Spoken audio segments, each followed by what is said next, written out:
Bonjour Caroline, Bonjour Tara.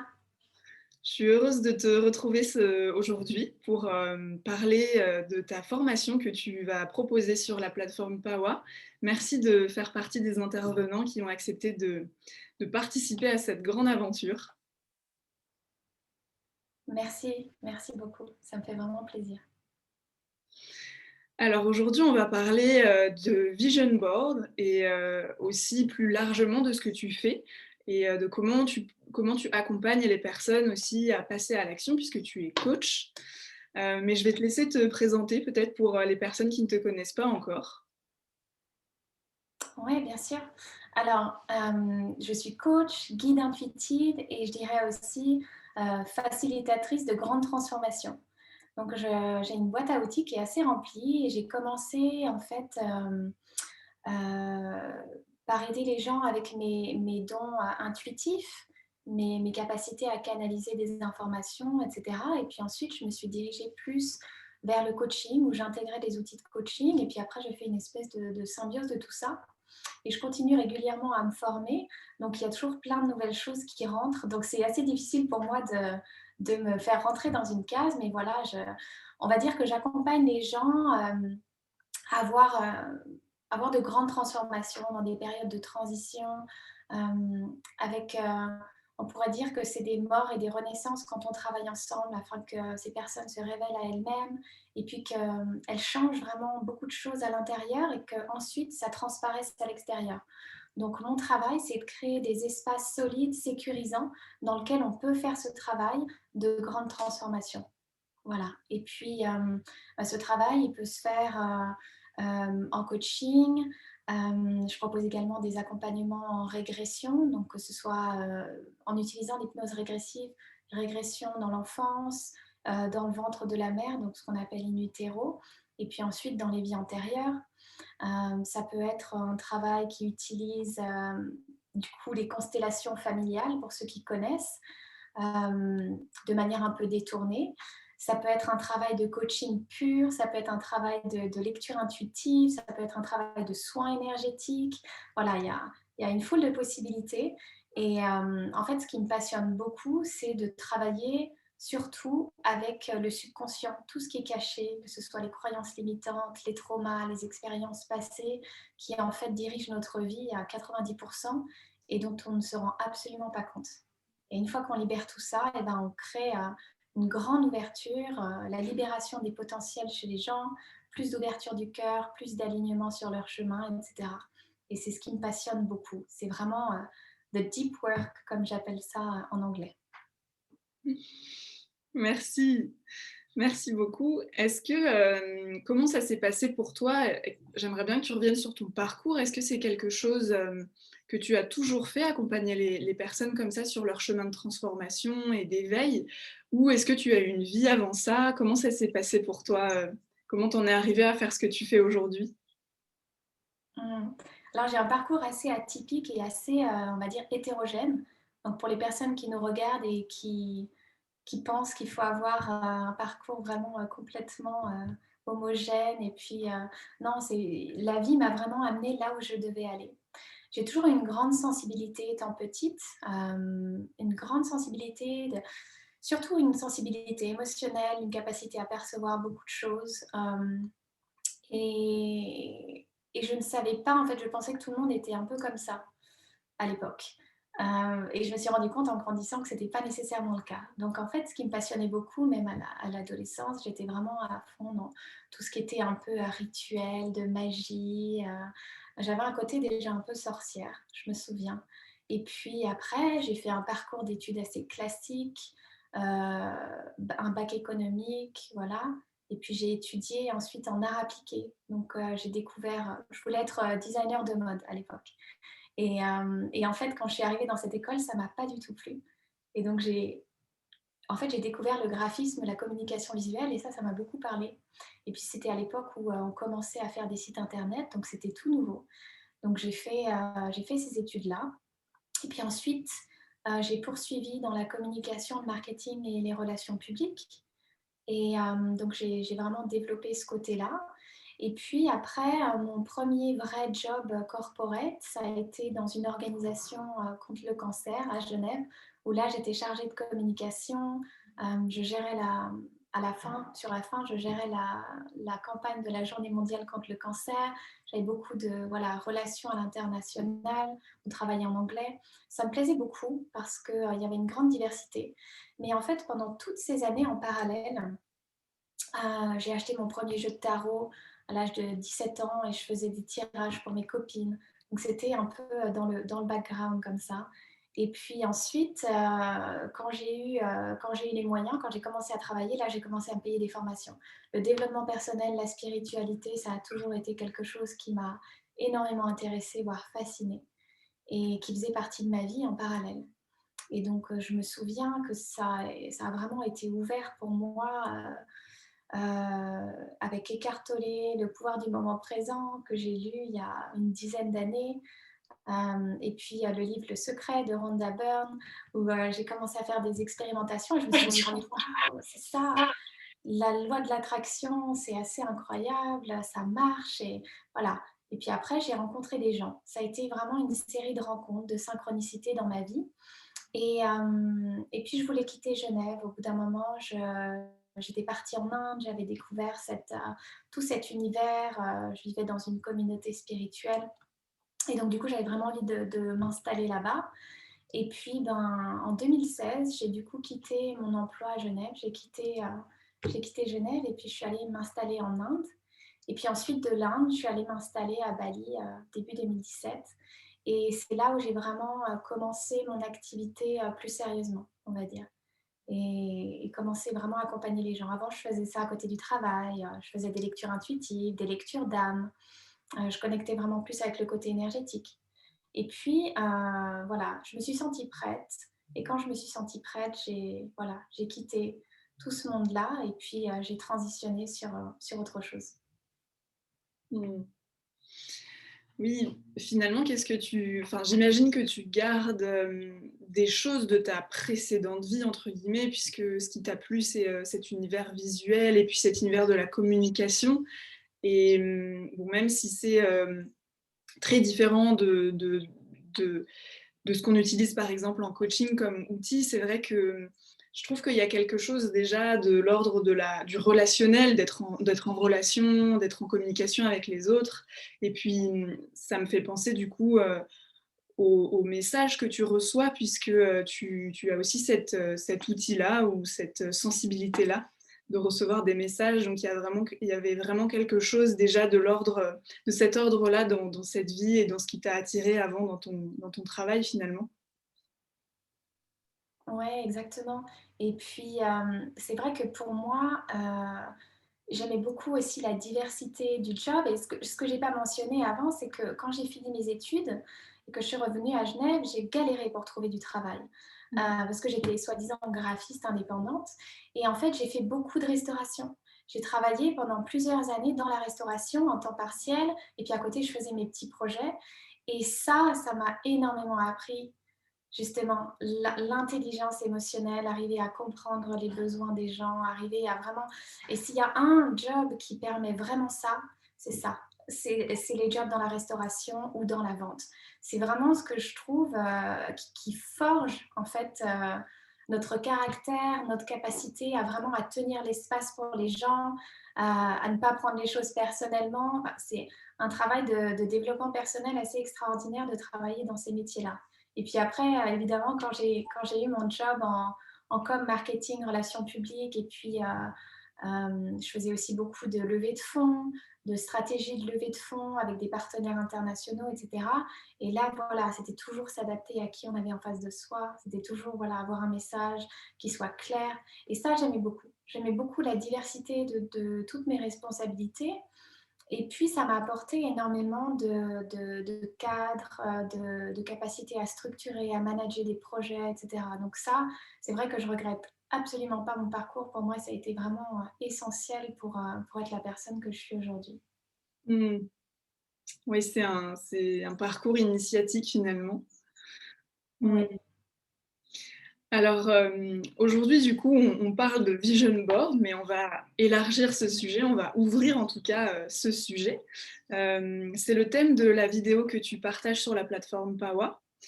Est-ce que tu peux, nous dire 2 mots sur, qu'est-ce que c'est un vision board? À quoi ça sert?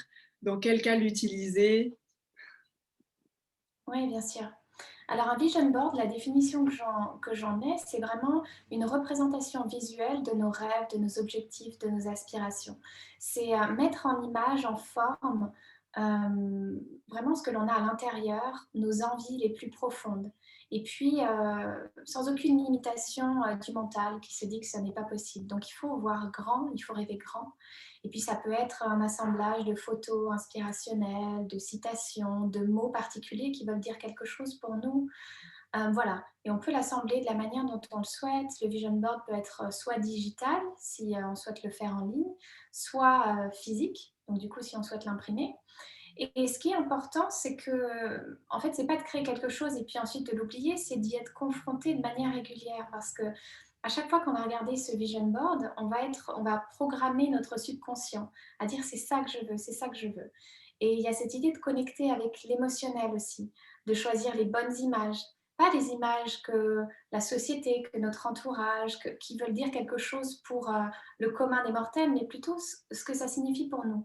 Peut-être qu'on a un rapport, une connexion émotionnelle très forte avec une image qui n'a pas nécessairement de sens et qu'on la met sur notre vision board et qu'ensuite on se rend compte une année après qu'il s'est passé quelque chose d'incroyable et que cette image est vraiment la représentation de ce qu'il s'est passé, alors qu'en fait on n'en avait aucune idée au départ. Donc moi j'encourage vraiment voilà, la connexion émotionnelle. Et puis du coup ça nous donne vraiment, ça nous donne quelque chose de clair. Ça permet d'être au clair avec ce que l'on veut. Parce que souvent, on se dit, ah oui, j'aimerais bien voir ça aussi ou ça. Mais si ça reste dans notre tête et si c'est pas sorti, ça reste quand même assez confus. Voilà, il n'y a pas de clarté. Donc, c'est vraiment clarté, focus sur nos intentions et puis ensuite une motivation supplémentaire de par la connexion à nos émotions pour ensuite aller faire les actions alignées avec nos envies. Donc, ça veut dire, c'est pas nécessairement quelque chose de grand, mais en tout cas, le premier pas dans la direction de ce que l'on veut. Mmh. Je suis super heureuse de pouvoir parler de tout ça avec toi aujourd'hui, parce que c'est vrai que c'est un outil dont on entend souvent parler dans l'univers du développement personnel ou du coaching. Et moi, c'est quelque chose que j'ai jamais pratiqué. Mais je me souviens avoir vu ma sœur faire ça assez intuitivement finalement quand elle était petite et elle adorait faire des cahiers de la maison de ses rêves et elle découpait des images de photos dans les magazines de décoration de ma mère et elle faisait des maisons énormes avec des piscines, des choses comme ça. Et donc ça me rappelle ce truc-là un peu qu'on peut faire assez intuitivement quand on est plus enfant. Et, et oui, je me demandais, est-ce que, alors, c'est des choses, c'est quelque chose qu'on peut faire à partir d'images qui existent déjà. Est-ce que c'est quelque chose aussi qu'on peut dessiner? Enfin voilà, qu'est-ce qui peut, quels sont les éléments clés finalement d'un vision board?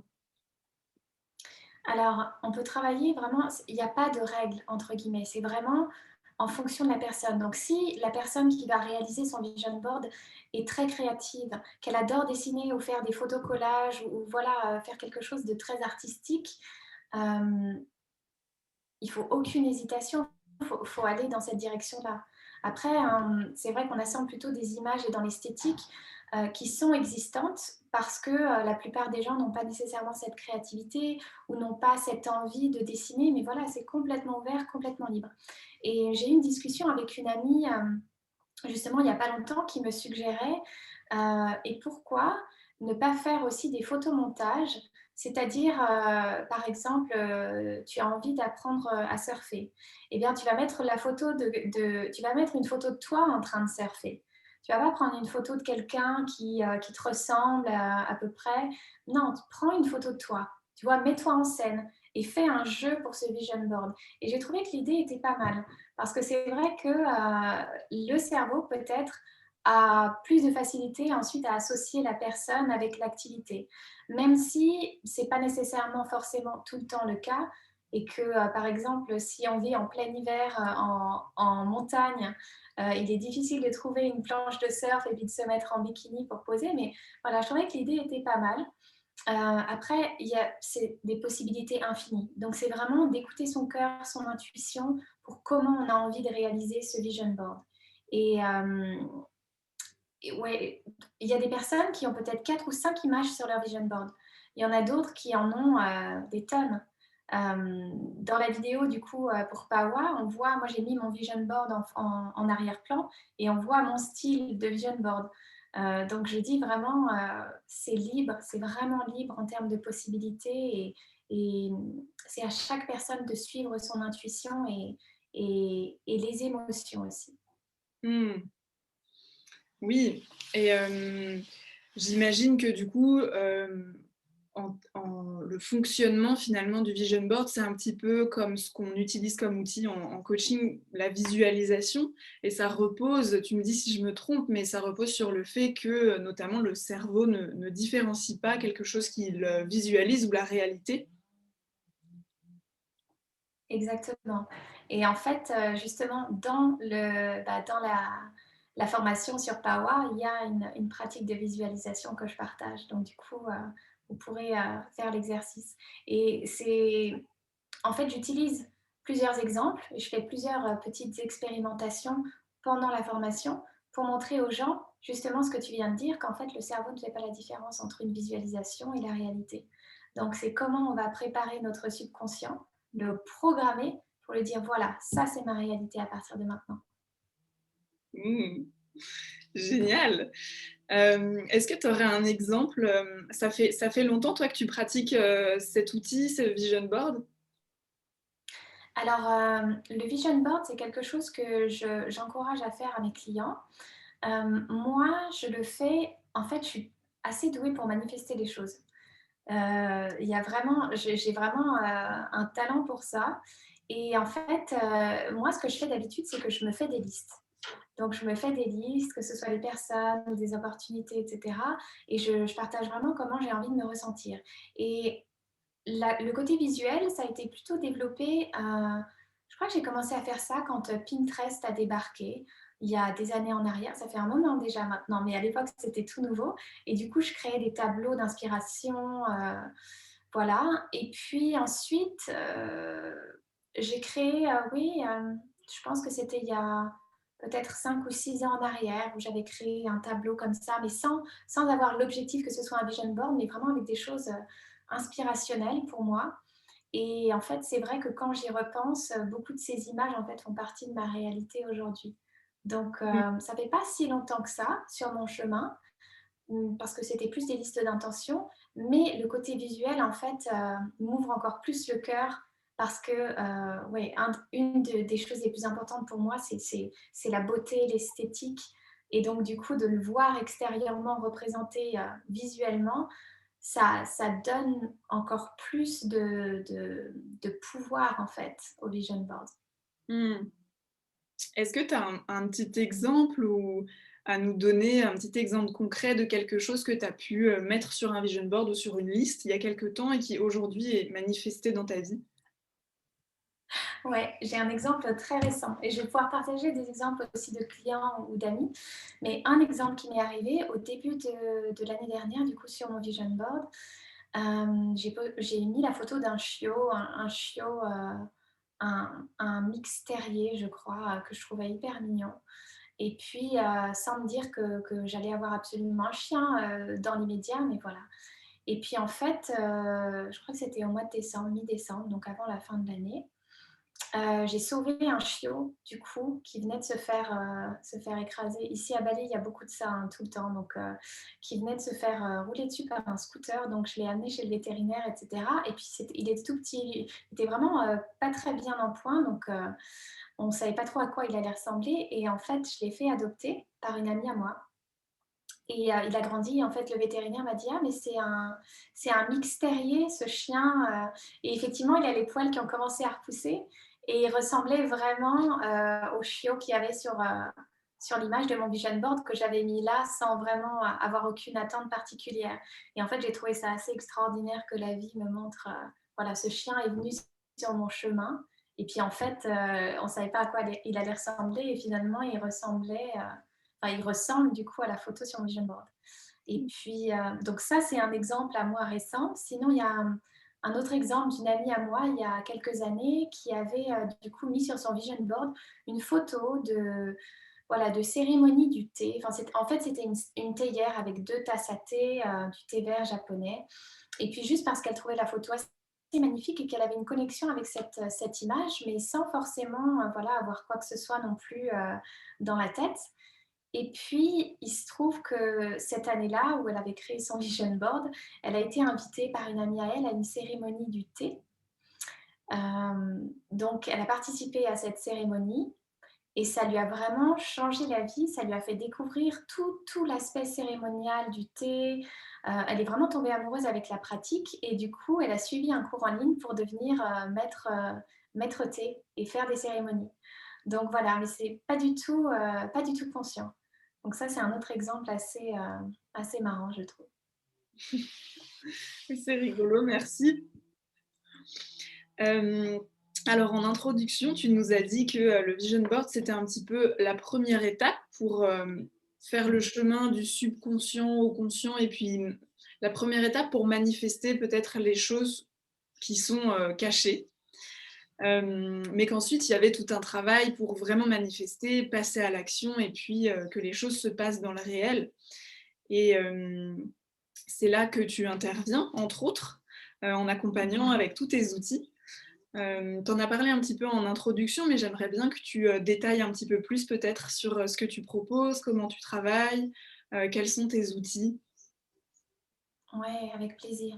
Alors en fait, on se rend vraiment compte quand on fait des vision boards, j'ai lu plein de messages de personnes qui disaient: «Moi, les vision boards, ça marche pas» et cetera, vraiment dans la frustration. Et puis en fait, la question qu'il faut se poser, c'est: «OK, on clarifie nos intentions, on les représente visuellement et ensuite ce dont je parlais au début, quelle est notre action alignée la plus juste pour aller dans cette direction?» Donc par exemple, imaginons que j'ai envie d'avoir une meilleure relation avec mon corps, par exemple, d'être en santé, d'être en pleine santé, on va dire ça comme ça, pleine santé et pleine vitalité. Je mets ça, je mets une photo de moi, peut-être à un moment de ma vie où je me sentais en pleine santé, en pleine vitalité, ou la photo de quelqu'un qui représente ça pour moi. Et puis, je me pose la question, quelle va être l'action la plus alignée maintenant? Alors je vais regarder, je vais faire peut-être un bilan de ma vie actuelle et de toutes les choses que je fais qui ne sont pas en alignement avec le fait d'être en santé et en pleine vitalité. Par exemple, si je suis une personne qui va boire beaucoup, beaucoup, beaucoup de café et que donc du coup ça va épuiser mes surrénales, ça va me mettre dans un état de burn-out, et ben, c'est peut-être remplacer le café par autre chose. Si, oui, voilà, si au niveau de l'alimentation, c'est pas correct, que je mange beaucoup voilà, de féculents, que j'ai pas une alimentation nécessairement équilibrée, que je mange jamais de légumes, enfin voilà, c'est OK. Maintenant je prends mes responsabilités et qu'est-ce que je fais dans ma vie pour du coup, aller dans la direction de cette envie? Parce que l'univers va pas venir comme ça en disant: «Ton vœu est exaucé», si nous on n'est déjà pas en alignement avec nos intentions. Donc c'est à nous aussi de faire un effort et puis de montrer dans quelle direction on veut que la vie nous rencontre. Et, et parfois, on se rend compte, par exemple, si je prends l'exemple de clientes avec lesquelles j'ai déjà travaillé, on se rend compte que oui, on met des choses en place, mais en fait, ça ne marche pas, il y a un blocage. Souvent, ce qui se passe, c'est que c'est des blocages qui sont logés au niveau du subconscient, donc à un niveau très profond. Ça peut être des blocages qui viennent de traumas au niveau de l'enfance, des traumas in utero, des traumas de vie antérieure, des programmations qu'on a héritées de nos parents, de notre arbre généalogique, ça vient de nos ancêtres. Dans notre ADN, on a ça, on a des programmations qui ne nous appartiennent pas. Donc en fait, mon rôle, c'est d'aider vraiment ces personnes à aller trouver la source et à les reprogrammer. Donc du coup, je peux le faire par exemple à travers une séance de life mapping qui est du coup basée sur le modèle des constellations familiales où on va choisir des éléments avec lesquels on va travailler dans un espace fictif. On va utiliser la technique de visualisation. Donc c'est un état d'hypnose en fait dans lequel je mets mes clientes. mes clients. Et en fait, à travers le life mapping, on va aller, par exemple, travailler sur l'élément du corps. Et cet élément du corps, on va aller le positionner dans l'espace par rapport à la personne qui, elle aussi, sera représentée dans l'espace et on verra où est-ce que cet élément du corps se situe. Quelle est la dynamique énergétique? Est-ce qu'il y a une dynamique émotionnelle? Est-ce qu'il y a un inconfort? Et puis, on va aller faire parler cet élément du corps. Et en fait, cet élément du corps, il représente le subconscient de la personne et il va pouvoir enfin s'exprimer et on va savoir quel est le problème. Donc peut-être que, imaginons, il y a une programmation comme quoi une femme qui par exemple, un surpoids, un problème de surpoids. Eh bien, peut-être qu'en fait, sa programmation, c'est que elle ne peut pas être plus jolie que sa mère parce que du coup, ça crée une compétition et du coup, elle ne se sent plus aimée de sa mère si elle est en compétition, etc. Ça peut être des programmes qui vont très très loin. Et donc du coup, voilà, en établissant le dialogue, en changeant cette programmation intérieure avec quelque chose de beaucoup plus constructif, et souvent on se rend compte qu'il y a d'autres éléments invités, par exemple la mère, et du coup reprogrammer notre relation à notre mère, et ensuite regarder comment le corps se sent, ensuite le corps a peut-être, maintenant le corps a sa place, et le corps peut être réintégré avec l'énergie de la personne, et du coup travailler maintenant main dans la main. Et Mmh. puis, voilà, c'est comme ça qu'on arrive à de grandes transformations. Donc ça, c'est l'exemple du life mapping. Après, on peut travailler ça en hypnose régressive, où là, on va carrément accéder à des souvenirs. Donc ce seront des vrais souvenirs, des vraies situations qui souvent, en fait, ne sont pas des situations dont on se souvient, particulièrement si c'est vraiment dans la petite enfance et puis au stade de fœtus dans le ventre de la mère et encore plus dans les vies antérieures. Souvent, on peut s'apercevoir que, par exemple, pour cette même problématique, cette femme, dans de nombreuses vies antérieures, a été agressée physiquement ou voilà, sexuellement. Ou voilà. Ça, c'est un exemple parmi tant d'autres. Ça n'a pas nécessairement besoin d'être un très, très gros trauma, mais voilà. Et le fait d'avoir été agressée comme ça, le surpoids va être une protection. Souvent, on dit que le surpoids, c'est des protections émotionnelles pour faire bouclier par rapport à l'extérieur. Donc voilà, peut-être qu'il y a ça aussi qui est dans la programmation. Donc on va retourner dans ces scènes passées, bien sûr en ayant vraiment cet espace sécurisant et sécurisé, où la personne se sent en totale confiance, où elle est aussi en plein contrôle. Et puis, on va aller régler ce passé. On va déjà aller permettre à la personne de vivre les émotions par rapport à ces scènes du passé. Et donc, du coup, en vivant les émotions, eh ben, tout cela se libère au niveau cellulaire, au niveau de l'ADN, et on reprogramme. On reprogramme non seulement le subconscient, mais on reprogramme aussi les informations qu'il y a dans notre ADN. Et donc, du coup, ça, c'est encore des choses qu'on ne transmet pas à nos enfants, à nos descendants, etc. Mmh. Voilà. Donc finalement, le vision board, ça nous sert à faire un peu, aussi l'état des lieux, de ce qu'on aimerait, de ce qu'il y a, de ce qui voilà, de faire un peu le point et ça nous donne peut-être des indications sur les choses qui bloquent et les choses à aller travailler avec des outils, comme ceux dont tu viens de parler et on va aller voir les croyances, les choses héritées, les traumas. Exactement. Exactement. Le vision board, c'est une première étape. Et souvent, on se rend compte que quand il y a certaines parties de notre vision board qui ne se manifestent pas dans la réalité, qui ne se matérialisent pas, qui ne se réalisent pas, peut-être que ça, c'est un travail intéressant d'aller voir, OK, est-ce que c'est vraiment en alignement avec qui je suis? Deuxièmement, si c'est pleinement en alignement, est-ce que je sens une résistance? OK, si je sens une résistance, ça veut dire qu'il y a une information pertinente derrière cette résistance. Donc, qu'est-ce que cette information peut être? Est-ce que c'est un programme? Et donc, du coup, on peut écrire, on peut se poser des questions, ou alors on peut travailler avec un thérapeute, quelqu'un qui tient l'espace, un accompagnant, et du coup, accéder à ces informations avec un état altéré de conscience, que ce soit voilà, par l'hypnose, que ce soit aussi la kinésiologie, c'est une super discipline aussi pour aller déprogrammer beaucoup, beaucoup de choses. J'aime beaucoup. J'ai travaillé de nombreuses années avec la kinésiologie en étant moi-même patiente. Et voilà, c'est plein de techniques différentes qu'on peut utiliser. Le MDR aussi, qui permettent voilà, d'aller faire le travail plus en profondeur pour permettre d'arriver à la réalisation, la matérialisation de ce qu'il y a sur notre vision board. Mmh. Oui, on dit souvent, ça me fait penser à cette phrase qu'on dit souvent, c'est que bon ben, on est venu, on s'est réincarné ou on s'est incarné sur Terre tout simplement pour évoluer et donc pour passer au-delà de certaines blessures ou de certaines histoires, enfin en tout cas avancer sur un chemin.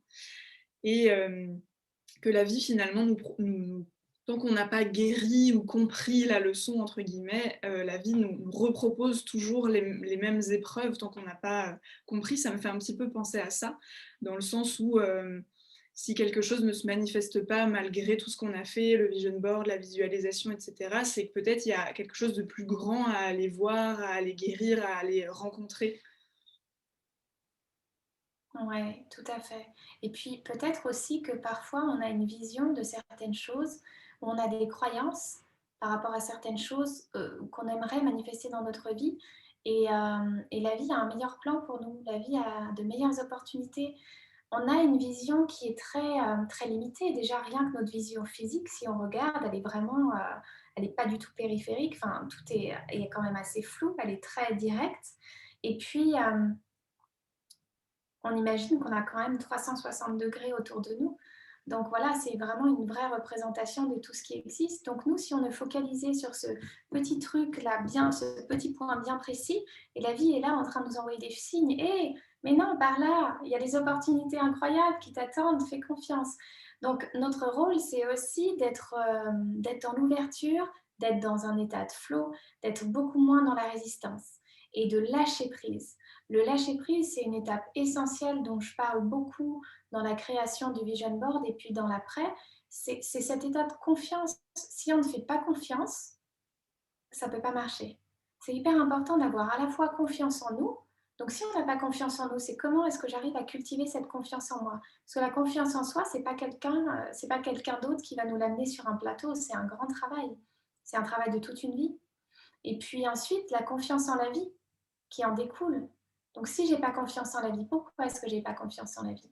Et après, c'est de faire un travail d'état des lieux. Ok, je n'ai pas confiance en la vie parce que de toute manière, à partir du moment où on a une théorie, la vie nous amène toujours les preuves comme quoi cette théorie est juste.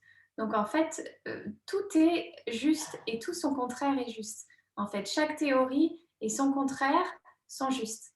Donc si on choisit de croire en le fait que du coup, la vie nous amène vraiment les bonnes opportunités et la vie nous soutient, alors dans ce cas-là, on va tout le temps recevoir la preuve que c'est le cas.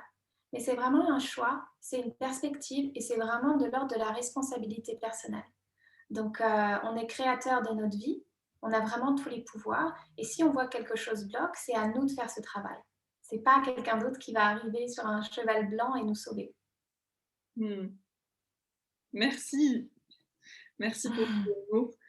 Pour, je pense on va s'arrêter sur ces beaux mots qui font du bien à l'âme et au cœur. Pour terminer cette interview, j'aime bien poser les 4 mêmes questions. La première, c'est Oui, selon toi, de quoi le monde a besoin aujourd'hui? de plus d'amour, c'est évident. Est-ce que tu peux nous partager un livre qui t'a inspiré, même si tu t'en as déjà cité quelques-uns au début de notre conversation? Oui, alors c'est un livre que j'ai fini, j'en ai 2 que je vais partager.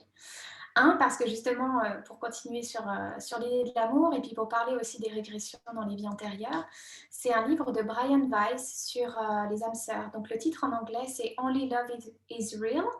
Je ne sais pas le titre en français, mais je sais qu'il existe en français, il a été traduit en français.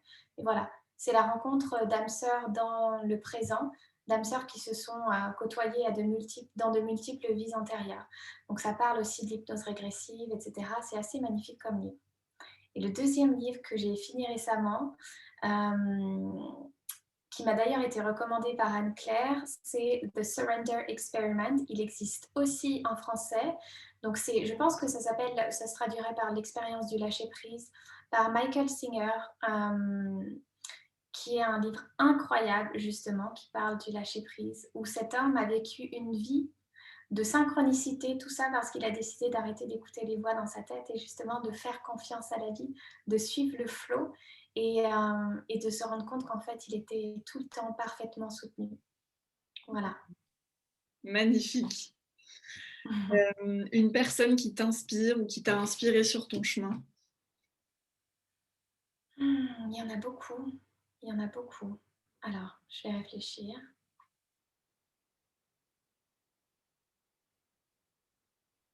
En fait, je vais dire quelque chose de plutôt général. Je pense que les personnes qui m'inspirent, ce sont les personnes qui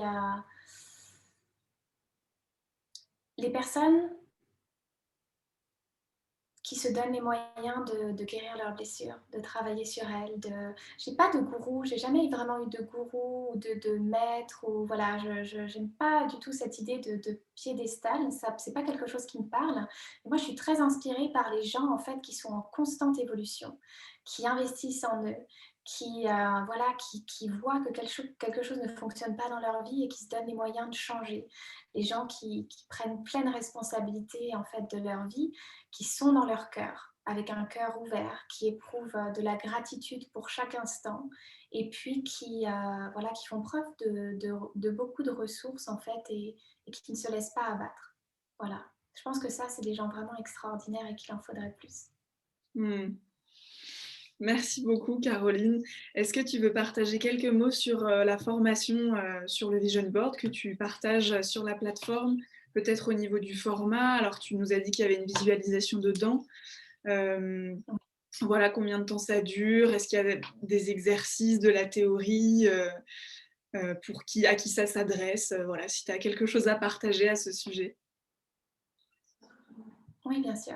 Alors la formation, elle va durer un peu plus d'une heure, il me semble. Elle est en train d'être montée actuellement, donc on ne sait pas exactement combien de temps au final. Mais voilà, elle va durer un peu plus d'une heure. Et puis elle s'adresse à tout le monde. À tout le monde qui a envie vraiment de clarifier sa vision, de pouvoir créer quelque chose de visuel, de pouvoir voilà, s'autoriser à rêver et puis à rêver grand. Et puis elle est divisée en plusieurs parties, en trois parties en fait. La première partie, ça va être une partie où j'explique en fait ce que c'est que le vision board. J'explique, je parle de manifestation, de visualisation créatrice, je parle du cerveau aussi. Je donne vraiment des outils qui permettent de comprendre pourquoi le vision board ça marche. Et puis ensuite, il y a un exercice de réflexion sur l'année qui vient de s'écouler, peu importe à quel moment vous choisissez du coup de faire cet atelier, cette formation, un exercice sur ce que vous souhaitez amener dans votre vie. Et puis ensuite, il y a la visualisation. Donc là, je vous guide et on fait une visualisation dans le futur, une année dans le futur, pour savoir exactement ce que votre subconscient a envie de vous donner comme message, ce que votre âme a envie de vous montrer. Et puis, ensuite, la troisième partie, c'est techniquement comment on fait son vision board. Et puis, je vous guide en vous donnant des catégories, etc. Et on termine par comment faire une fois qu'on a créé son vision board, comment l'utiliser et après. Voilà. OK. Et ben, ça donne super envie de s'y mettre. C'est peut-être, pour moi la 2021, c'est peut-être la première année où je vais, essayer cet outil quand la vidéo sortira. Merci beaucoup pour cet échange. C'était lumineux et très énergisant. Merci beaucoup à toi, Tara, avec grand plaisir. Et puis, ben, à très vite, sur Pawa ou ailleurs. J'ai été ravie de te rencontrer. Moi aussi, très belle journée à toi.